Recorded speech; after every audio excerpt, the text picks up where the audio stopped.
Okay, welcome everybody to our last episode of the year, December 2023, for the Technical Experts Leadership Accelerator live Q&A call. Just as a reminder, we are recording, and there's a couple of different ways you can ask your questions. If you have a question while we're here live, you can put it in the chat, in which case my co-host will grab the question and notify me, and we'll ask a question on your behalf. Or you can raise your hand and come off of mute, and totally up to you if you want to come on camera or not. So those are how you can ask questions during this live Q&A. So before we get started, I want to introduce my co-host. So let's see, I've got to unpin myself, and there we go. Okay. Hi, Mom. How are you? Oh, I'm fine. Thank you. Okay, good. What's been going on for you? Well, I did start a new Zumba class. Okay. I was doing line dancing. Now I'm doing Zumba. And before we go, I just wanted to wish everyone a happy new year, a very happy new year. And I look forward to seeing everybody in 2024. Very good. It's going to be an exciting year. Yeah. Yes, I hope so. Well, thank you very much. And I know you don't like to be on camera, so you can, I'll take you off camera. I'll actually pin myself to the camera. There we go. Okay, so let's go ahead and get started. So first things first, let's just talk a little bit about new things that happened in the accelerator since our last meeting. So I did post a piece of content in the accelerator. I'm just going to share my screen real quick so you can see it. Maybe, let's see, hold on just a second. Didn't set this up correctly before I turned on the camera here. So let me go ahead and fix that. Okay, so let me share my screen. There we go. So the new thing that I posted is just this blog post / quick win, and it's called From Roadblock to Ally: How Experienced Innovators Win Over Gatekeepers. So this is actually one of the, I think, few times where I have created content in response to some of my stakeholders, some of the sponsors that I have who sponsor the entrepreneurs that are in the membership and that are private clients. And we talked a lot about many of them getting frustrated that they weren't getting immediate connections, immediate meetings being set up on their behalf with really high level stakeholders. And so they were getting really frustrated with that. And so there's several of us that kind of work together to support these entrepreneurs. And so we were talking together about, okay, why is that? And we really came to the conclusion that, look, the reason that people aren't running to make these introductions with high level decision makers is because we really don't think they're ready. And so how can we help them understand what it takes to be ready, why, you know, they're in the situation, and really how to just, one, have a different mindset about what gatekeepers are actually doing. So it's nothing personal. It's nothing like that. It's just like, there's a set of criteria that we have based on our experience of having been in a room with high level decision makers, or being ourselves high level decision makers.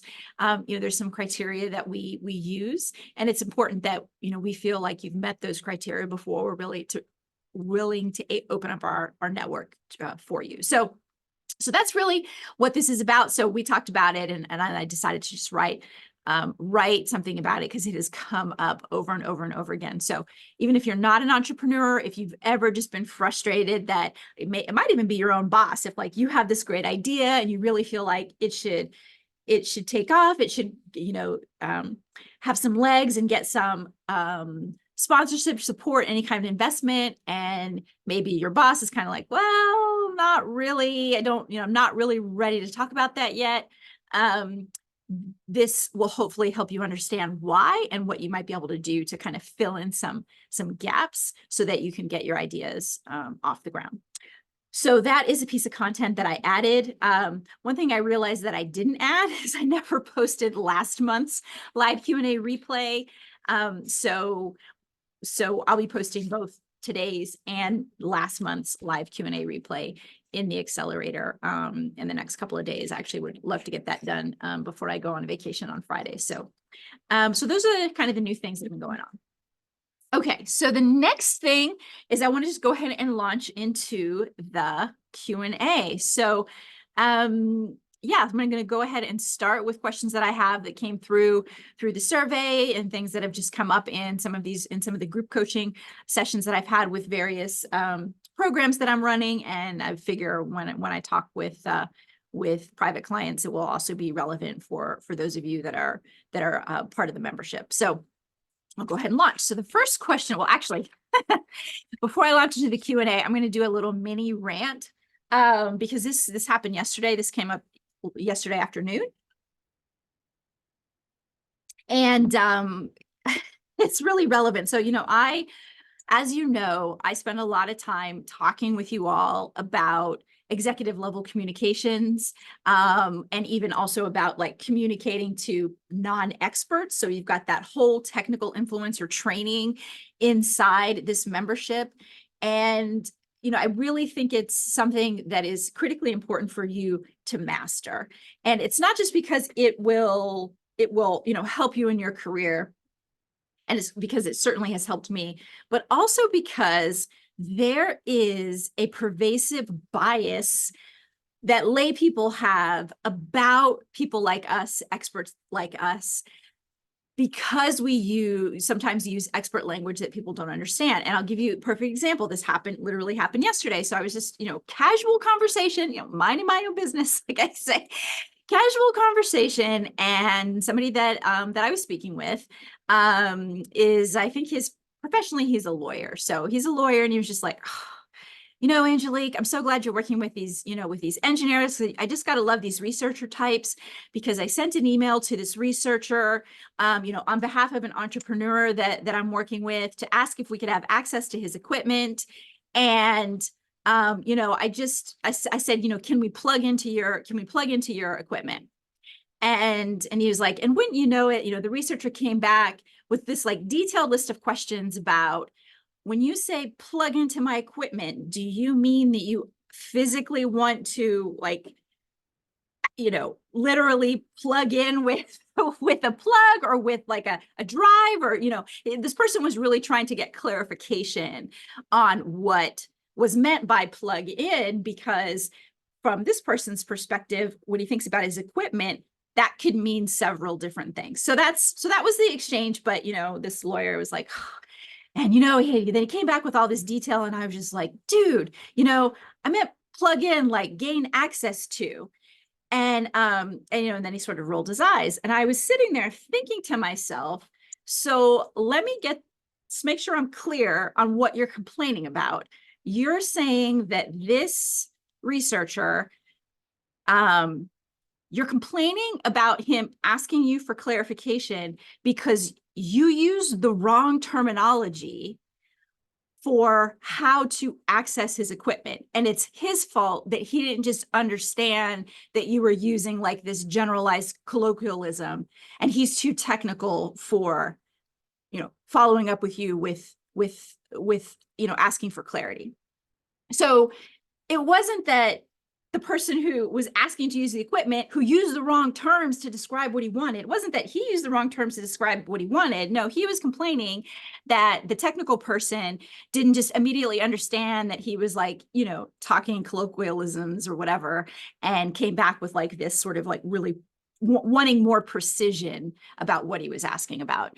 And so, so that annoyed me. And I just, it's an example of what I hear all the time, and what I saw certainly when I was in industry as well, which is that people who are not technical will immediately have like a bias against technical people who either use technical jargon or ask for clarification, ask for precision, are just trying to kind of understand what the person actually means. And it's taken as, being too detail oriented, or in some cases, even like being obstinate, being difficult. Those are all things that people will perceive, when in reality, we're just trying to get clarity on what this person means, because again, they're often using, lots of sort of scientific terms have been kind of adopted as colloquialisms, or adopted as sort of just general language terms, when in reality, they mean something specific in some cases to us and to our work. And so that's really why and I don't think that's ever going to go away. I don't think it's ever going to be that the layperson is going to do any amount of a little bit extra work to try to talk to us using the right terms. I just don't ever see that happening. So I try to teach you how to move closer to them, just because I know the bias exists, and I want, you to be successful in these interactions, because most of the people that we have to deal with don't have any kind of technical background at all. And so it kind of smooths the way for us to have more meaningful conversations with them about whatever it is we want to have conversations with them about, because they basically are operating under this bias, under this sort of like frustration that we're not communicating the way that they want. And it's just, I see it. I can't even I go to the gym and I hear people complaining about engineers. Now, of course, I live in a place that has a very high concentration of scientists and engineers, because Oak Ridge National Lab is here, and University of Tennessee has engineering here, and we've got like a lot of industry, that accesses that talent. So that makes sense. So it may be, especially acute here. But yeah, just minding my own business, walking to the gym, people don't even know me, and I hear them complaining about, their husband who's an engineer and how he talks too technical and too precise or whatever. So so I just wanted to share that with you, just to kind of underscore my reasoning for why I really am, just beating the drum on this. I'm sure you're tired of hearing me talk about how important this is. But it is not only, something that's going to help you grow. It's also to try to counteract a bias that I know is there, that kind of puts us at a disadvantage, because of, I don't know why. I don't know why it is that, some people's jargon is okay and ours isn't. I don't know why that's the case, but it just is. And so that's the reality that we're facing, and why I really want you to just learn to take those steps to speak in layperson's language as often as you can. So that's my rant. Okay, so now I'm just gonna go on to the questions. So how do I onboard someone who has more experience than I do? Okay, so it's a great question. So it's often the case that you may need to bring in somebody who has, specific expertise in an area, and they may have more experience than you do, and you're leading them. So I will tell you that, first of all, the mistake that I see is that I see leaders, particularly newer leaders, saying, I want to be respectful of this person. I don't want to be overbearing. I don't want to tell them what to do. I don't really want to bother them because they have expertise that I don't. So I brought them on and I'm just going to kind of let them do their thing. That's actually a mistake. And the reason it's a mistake is because while this person may have more experience and expertise in a certain area, in a certain field, in a certain subject matter, maybe even in your industry, what you have as the leader are two things. One, you have access to additional information, resources, and stakeholders through like the meetings that you have, maybe the things that you read, the discussions that you're involved in, that your subject matter expert, as experienced as they are not privy to. So you have access to additional information and insights that will help guide how things need to be done. And so without conveying that to your super experienced person,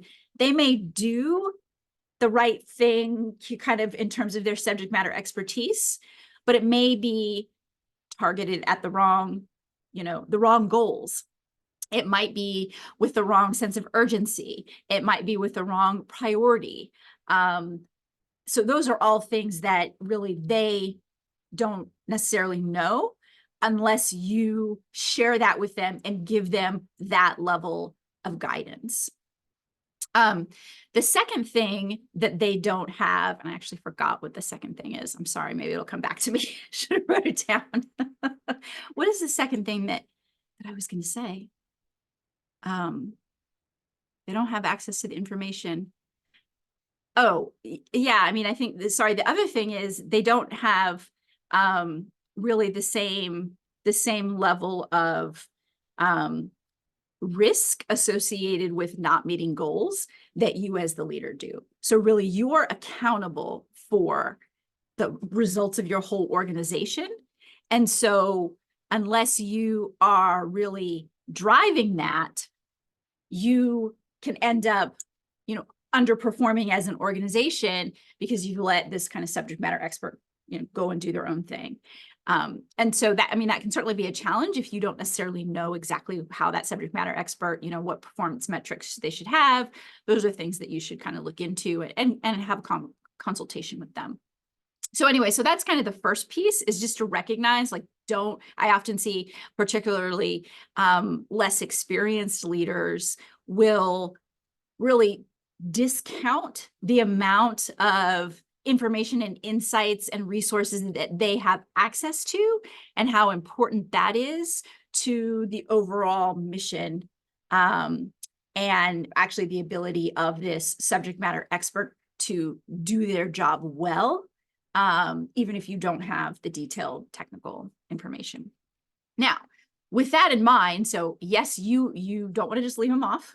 Okay, that's a bad thing to do. They might end up doing the wrong things, wrong sense of urgency, and that will impact things.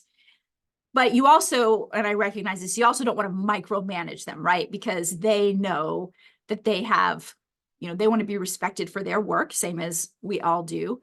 And so you don't want to micromanage them, particularly if you feel like you don't have the level of competence that they do in these certain areas. So you do have to figure out how to manage that. And there's two things I'm going to say about that. So first, the actual way to manage that is really through communication. So communicating your goals and expectations and getting feedback from them on, okay, is this the right timeline? Does this make sense based on your subject matter expertise?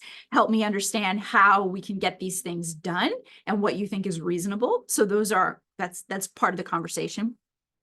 And the other thing that you can do that I actually think will really help with this sense of them feeling respected is to actually share some of these insights that you're getting from these other meetings and resources that you have access to. So for example, what you could do is you could say, hey, I just had an advisory board meeting and I learned this insight let's talk about, based on your expertise, what do you think that means for us, for the team, for your work?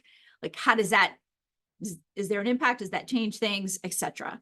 And so by kind of sharing with them some of these insights that you have, and then consulting them on what that means and asking their input, I think would really go a long way towards helping them, but also helping you maybe feel like I don't want to micromanage them, but I can't just leave them completely unsupervised. You don't want to do that either. So you've got to find this balance and communication, and consulting them on what needs to be done, but still following up, tracking their performance, tracking the metrics and things like that, as you would with somebody who even had less experience than you. That's still something you need to do.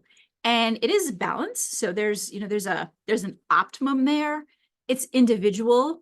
And so I also give you the same advice that I give really any supervisor who's leading anybody, which is this sort of, you can shorten this feedback loop of, okay, what's the right amount of input should I be giving? What's the right of input they can be giving me, so that the work gets done and people feel respected, etc. That's what your one-on-one meetings are for. So that's why the weekly one-on-one meetings that I keep suggesting to everyone is important, because that's where you can have those conversations. And when you have them frequently enough, you can adjust. They're actually, off in the wrong direction, even though, they have this great expertise. I'm not quite getting what I want out of them. Okay, let's make an adjustment. Or, it turns out this new insight that I just got from my advisor has a significant impact on this person's timeline. I didn't know that because it's not my area, but now that I've told them, now we can adjust as a team. So those are the ways that you can manage that. So again, just to summarize, when you're bringing on somebody who has a lot more experience than you need to do this balance between not giving them any supervision, which actually does both you and them a disservice, because you have insights that need to feed into how they do their work, how they prioritize their work, etc. So you need to make sure that you are giving them their insights and not just like letting them go off in the dark. But you also need to manage performance. And so you need to do that without micromanaging. You really shouldn't be doing that with anyone, but I feel like you might feel intimidated that any sort of feedback to them might be perceived by them as micromanaging, because you don't feel like you have the level of competence to do that. And what I'm telling you is that as the leader, you do, because you have to get performance out of the team. And you can find that kind of balance between driving performance and micromanaging through these short feedback loop meetings, through the weekly one-on-ones and, other conversations. But that's sort of the way to kind of operationalize these conversations that you need to be having, so that your person feels respected, they're working on the right things, you're getting the performance you want, and without trying to learn their subject matter expertise, but also just trying to pretend like you don't need to know any of it, because that's not true either. So that's how I manage that. Okay, it says, how can I find a company that cares about the environment? I want to work for a company that cares about the environment. Okay, this is a great question. I may generalize it a little bit more and talk about values in general. So how do you kind of find a company that is in line with your values? But we can use the environmental question, since that's specifically what was asked. We can use environment as a way to kind of think about it. So you'll need to do some research. So you'll need to do some research online to figure out kind of where they are in the realm of environmental stewardship, investments in the environment, etc. So you can look at their website, their annual report. They probably have a sustainability report. I would look back a couple of years and you can get a sense for how important that is, whether or not they do investments in these areas, etc. That's probably going to be the extreme end of painting this really rosy picture, right? Everybody's annual report and sustainability report, they put their very best foot forward. which is normal. That's what everybody does. Then you can also get some third-party research, and you can see about, do they have any accreditations or certifications from different third-party entities? So my industry has always been when I was working in corporate, was the metals industry. So from an aluminum perspective, there was something called the Aluminum Stewardship Initiative, which was a third-party entity that came up with some criteria that were used to certify production facilities as well as products on the best practices in environmental stewardship for that industry. And then on the steel side, it was called Responsible Steel. So almost all industries these days have some kind of third party, typically a nonprofit or maybe a regulating body that gives people a grade or a certification or a stamp or something, but it's at least a third party perspective, as opposed to this really, really rosy kind of group. And then the other ways you could talk to people. So if if you're seriously looking at interviewing at certain places, or then, to the extent that you can look into your network and find contacts and actually talk to people about where they are on their environmental practices. So the first part is research. The second part, and maybe a little bit of a different perspective, but I'll tell you, this is sort of the way I thought about it. The other piece to it is, I think there's kind of two, maybe actually there's three ways you can think about where a company is positioned relative to the spectrum of caring about the environment. So there are companies that are going to be actually probably benchmark, right? They are going to, it's in every document, it's in all their, materials, they're certified by third parties. They're really seen as the beacon of having gotten that piece right. And you can find them, and, you may choose, say, I want to work for a company that is really doing it, walking the walk, talking the talk, really leading the way in this particular value that you have. And again, right now we're using the example of environment. The second group is what I would call emerging. So this is a group that maybe isn't at the benchmark, but they're showing indications, again, through their annual reports and potentially through some third-party organizations that they may be members of, that they are trying to improve. And the reason that I would encourage you to actually give this group a chance is actually because those are the groups that I worked in. And so, I mean, nobody's going to say that the aluminum industry is like a super green industry. Nobody's ever going to primary aluminum production anyway. No one's really going to ever say that. And it's because it's true. It's a very, there's lots of environmental challenges in primary production. And while I was working at Alcoa, I actually got to lead projects that had significant impact on our environmental footprint. So one of them was helping to lead the development and deployment of operational best practices that we spread around all of our primary production facilities that reduced the amount of greenhouse gases that were emitted in the production process. So while no one would say that it was, it then turned that into a zero emission process, no, nobody would ever say that. I would say that we made a measurable improvement, and I got to actually be involved in those projects, in that project, because of where I sat in the organization and my skill set.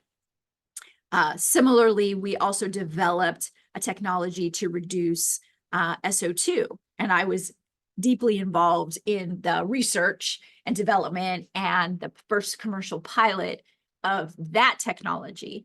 So again, a big environmental impact that I personally got to participate in. And so for me, I was really felt satisfied, that I was in line with my own personal values, because I personally got to participate in the change, in the improvement. And so I would just offer that you kind of consider that as a way to meet that need that you have for being in line with your values, that maybe gives you some additional options from only looking at the ones who are really the benchmark in whatever industry that you're looking in. And then the last one that I guess I want to maybe caution you against is maybe finding a company who's really not doing very well at this at all, who kind of says that they want to work on it. I think if you don't find any real, when you're in interviews, or even you listen to CEOs or read press releases, or listen or even listen to analysts, the quarterly analyst reviews or whatever. Sometimes you'll get lip service. You'll get people saying, yeah, that's really important to us. That's one of our values. And then if you really can't find, for lack of a way of saying, if you can't see them putting their money where their mouth is, if you can't actually sort of discern some investments in that area, then I would still steer clear, because sometimes you can get yourself in a situation where you're hearing people say the right things, but on the ground level, nothing's really happening. And even if that kind of leads you to either be really disappointed when you get in there and you're sort of like, oh, this is not in line with my values at all. Or you can try to find other people that are also interested. And then you kind of become an activist a little bit in your organization, and you might feel like you're kind of changing things. But again, if there's not any track record of investment on these topics, it's really very unlikely that there's ever going to be any kind of significant, tangible investment in the future. I know things can change. Occasionally you'll get an activist investor, or some sort of big regulatory change for your industry will force the issue. But most of the time, it's really just going to continue to be lip service and very minimal, investment. They'll hire a working group or something like that. So I would just caution you against trying to be the change agent yourself. So you've got ones that are already benchmarks, you drop yourself in and you just sort of continue to do whatever they normally do. And you feel like, I'm working for a company that's there, they've got it, they're good.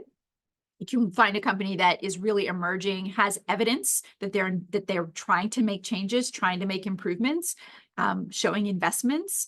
And then potentially, if those kind of projects line up with what you do, you can potentially even be a part of those changes. And then you've got the lip service people, and there's lots of lip service people out there. I would just say, if this is truly a value of yours to work for a company that's working on this, avoid the people that are doing lip service. You're going to be frustrated, because no matter what, is said in these analyst, meetings or whatever, where the rubber meets the road is with investment dollars. And so if you're not able to find investment dollars, then you're going to be very, very frustrated that you're working someplace that really isn't holding up their end. So that's how I would consider that. Sorry, it's really dry in here. I've got a little heater on my feet, and it's just causing that air to be really dry. Okay. How do I ensure my network is broad and deep enough? Okay, great question. So I really like the SIPOC model, and we have a link to it in the membership, and we'll make sure we add that link. But the SIPOC model stands for suppliers, inputs, processes, outputs, and customers. And it's actually something used in the Lean Six Sigma canon, so the continuous improvement folks. And you use that really to lay out your entire manufacturing process, who the major players are. And once you do that, you can start looking for where might there be a problem? Like if you're having a production problem, it kind of gives you like a skeleton of a root cause analysis. Or if you're wanting to make an improvement, and give you a skeleton of, okay, where could I potentially make an improvement or save costs or whatever. So that's the basic use, the sort of like the original use for this. I like it for networking as well, because it helps to identify the key kind of components of your area of expertise or your project or your program, however you choose to define it. And that's kind of the P is whatever your process or project or whatever is, you define that. And then you can start looking at, okay, if I just kind of go out one, so the inputs, all right, so what are the inputs to my process? And I want you to be very broad about this. Don't just think about physical raw materials. Think about like the types of skill sets that you need and the types of people that you need. So, for example, if you're maybe just take the aluminum production process, there's a bunch of different physical raw materials that we bring in. But we also need talent. So maybe that's, kind of HR. We also need lots of contracts done. So there might be some procurement and, just that kind of thing. So I'm just asking you to think a little bit more broadly than just like the technical aspects of your project. But if you think about all the inputs, then you're like, okay, if one of my inputs is that I need, some sort of special raw material, do I know who manufactures that? Do I know who else in the world uses that input? And what do they use it for?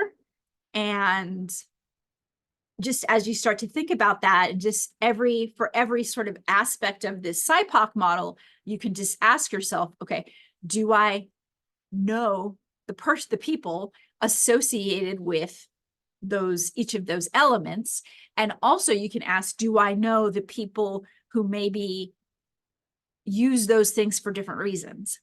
And all of those, once you do that, I think you'll end up with a pretty broad network that you can start to kind of put on your list to reach out to. I mean, I think one of the really kind of easy ways to think about this is when I was in the aluminum industry. So, my area of expertise is carbon materials. And so I knew all of the suppliers for the different carbon raw materials that we use. So there was petroleum coke, there was coal tar pitch, then for the anodes, and then for the cathodes, it was typically cathodes, but they were already formed. So the suppliers of the cathodes, but also the suppliers of the raw materials that went in to make the cathodes. So different types of coal and a different type of coal tar pitch. Okay. So I didn't need to know all those people, figure out who they are. And it was very common to see some of those people that I knew from this other organization, all of a sudden we're working for Alcoa because it's like, oh, well, they have expertise, they have skills that are important downstream, not directly, because we have in-house experts for these things in the way that we specifically use it, but 1 degree away in the raw form of something that we convert to something else, like they have important expertise. It's important to know them. It's important to know kind of the trends that they're seeing from their perspective. And it's also important to know them because I might want to hire them or they might want to hire me. So this kind of cross transfer, not only of information, but of actual physical people is actually really quite common. And so I think it's important for you all, no matter what your industry is, to be connected into those networks because you may need to hire somebody, for your organization, or you may want to leave your organization. And, oftentimes, sometimes, well, I shouldn't say oftentimes, but sometimes, suppliers might be smaller than your organization. And so maybe you can get a much higher position over there than what you have, in this maybe bigger company that you have, and vice versa. Maybe you can get a lateral move if they're a much bigger company.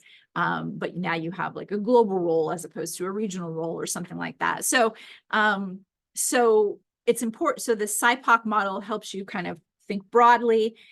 It also makes it kind of easy to do like your initial touch point with them because you already have something in common. You've mapped this out and you can say, oh, you're a supplier of a raw material that I use in my process. And I really think it's important that, I better understand the industry from your perspective. Can we meet? Or, oh, you know what? I also use whatever this input is in my processes, and I see that you use this in your processes. Are you interested in, just touching base to learn more about, what we like about it, what we don't like about it, how it's useful for us, things like that. I mean, so it makes it easy for that initial contact, whether it be by email, whether it be at a conference or whatever. So I would start there, because it's a natural way of just staying connected to highly relevant people, because they are absolutely connected to your work in some way, and you have a natural engagement opportunity. And then I think you're going to learn a lot. You're also going to get much better information. You're going to be able to be much more strategically focused when you get inputs from all of these different, so whether they be directly connected or more peripherally connected to your work. That's really going to help you to have a strategic view, which I think will also elevate you in the eyes of, the places that you're working. You're going to have some insights that maybe some of these other folks don't have, because they don't have these relationships with a much broader kind of model of a network model. So that's the way that I recommend to approach it. Again, we've got the SIPOC model link to that in the memberships. We'll get you that link. Okay, let's see.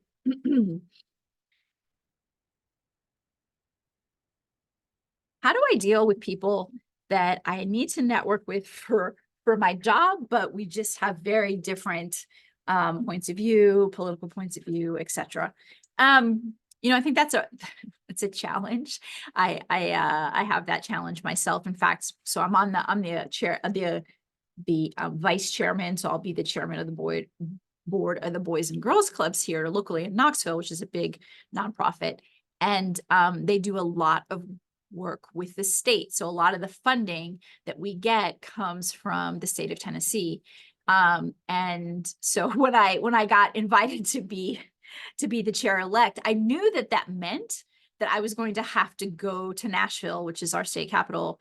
I mean, I wouldn't say super frequently, but I'd say 0 to 4 times a year is a big jump. And that was something I was worried about. I was like, I'm not sure that I'm going to be able to manage truly dealing with people who truly are from, whose job it is, politics is their job. And so, in dealing with the varying points of view and positions and things like that. So it was actually something that I've been nervous about. And I actually haven't had to go yet. So I'm vice chair and I haven't had to go yet, but it's something that I have in the back of my mind as like really going to need to work on these tools I'm about to tell you, which is, I really think that looking for and focusing on the work. So why are you collaborating? Why are you having this conversation?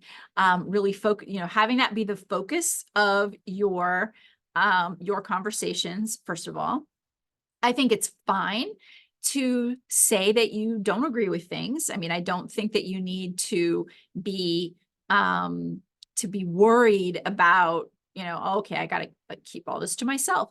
But I also think that it should really be focused on the work and the point of the collaboration. And I think that a lot of, at least where I struggle, is a lot of sort of chit chat and small talk often is where I hear about things that I'm like, I totally disagree with that. I don't even want to talk about it. There's no way we're going to see eye to eye on it. And I think you really have to make a choice there about what you want to do. And the way that I personally think about it is, how am I going to feel if I engage in this part of the conversation? Will I feel, if I try to clarify things, try to educate people, try to change people's mind on, some of these more peripheral topics, will I feel good about it or not? And, the answer tends to be different in different situations.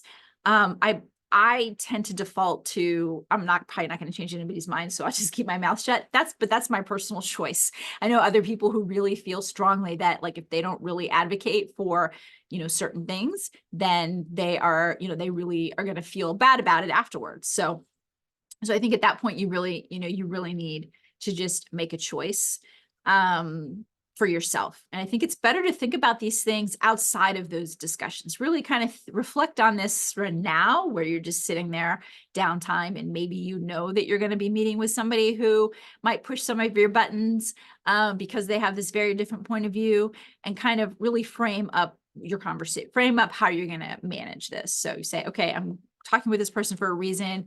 I'm trying to collaborate with them on something important, or, negotiate, or whatever that that conversation happens to be. And to the extent that you can figure out how you're going to navigate that and make that interaction successful, and then kind of say, all right, and I know this person has a very different, political point of view, or something that maybe pushes your buttons, and you say, okay, so how am I going to manage that? If this comes up, what am I going to do? Am I going to take a couple of deep breaths and just sort of let it go? Am I going to address it head on? Am I going to do something in between? I think having a strategy in advance is going to really help you navigate that situation. Because again, biggest thing is, how are we going to feel afterwards? And how's that going to, is it going to, first of all, help or hurt the work that we're trying to do? And then also, how am I going to feel? How am I personally going to feel if I've engaged with this person in, in this specific way?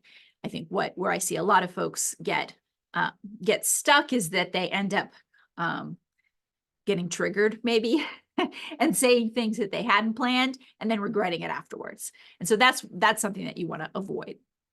Either way, either you regret not sticking up for yourself or not advocating, or you regret, potentially over advocating, or whatever the case may be, snapping at or yelling at the person, calling them a moron for whatever reason. So that's my recommendation on that. Okay, so those were the questions that I had. So I don't see anything in the chat. I don't see anybody raising a hand online. So I think we will close things out. So just a couple of things that are coming up. So the second edition of the Gratitude Journal is done. Actually, my mom just signed off on the on the latest copy and edits today. So I'm going to post that in the next couple of days. Again, I'm hoping to get this up by the end before I leave for vacation Friday morning. I'm also going to try to post, if it's not this week, it will be before the end of the year. We will post this video with the timeline. We'll also post November's video with the timeline. And then our next meeting is January 17th. So we will see you then. Have a great holiday.